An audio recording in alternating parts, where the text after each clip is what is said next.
தீச்சட்டி ஏந்தியவாறு நீதி கேட்டு ஆர்ப்பாட்ட பேரணி ஒன்று முன்னெடுக்கப்பட்டுள்ளது. சர்வதேச மனித உரிமைகள் தினமான இன்று வடக்கு கிழக்கு வலிந்து காணாமல் ஆக்கப்பட்ட உறவுகளின் சங்கத்தினர் ஆர்ப்பாட்ட பேரணியில் ஈடுபட்டனர். வவுனியா கந்தசாமி ஆலயத்தின் முன்பாக ஆரம்பமாகிய குறித்த பேரணி பழைய பேருந்து நிலைய பகுதி வரையில் முடிவடைந்தது. ஆர்ப்பாட்டத்தின் பின்னர் கருத்து தெரிவித்த அவர்கள், மனித உரிமைகள் மதிக்கப்பட்ட நாட்டிலே சர்வதேச மனித உரிமைகள் தினத்தை கொண்டாடலாம்.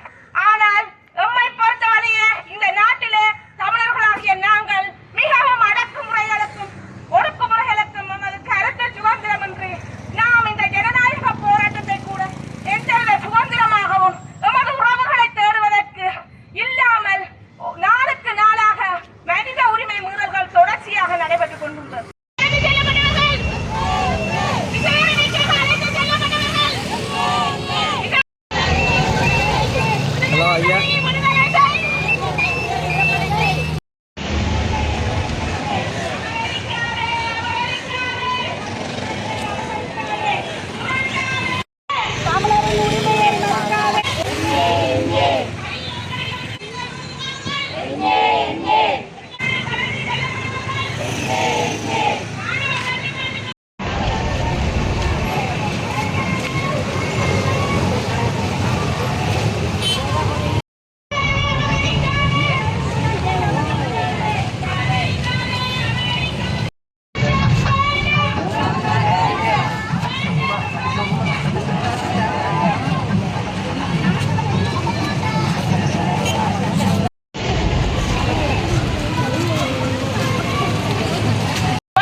ஒரு ஜனநாயக போராட்டத்தை போராடக்கூட முடியாத நிலையில் இன்றைக்கு அடக்குமுறைகளுக்கு உள்ளாக்கப்பட்டிருக்கின்றோம். நாம் இந்த மனித உரிமைகள் தினத்தில் கேட்கின்றோம். இந்த சர்வதேச மனித உரிமைகள் தினத்தை பிரகடனப்படுத்தி இருக்கின்றீர்கள்.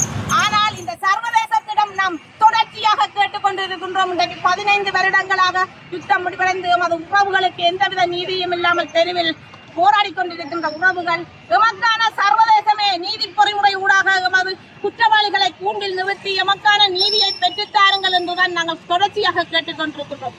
இந்த சாட்சியங்களாக இருக்கின்ற உறவுகள் இறப்பதற்கு முன் அவர்களுக்கான நீதியை பெற்றுத்தாருங்கள் என்றுதான் இந்த நேரத்தில் நாம் கேட்டுக்கொள்கின்றோம்.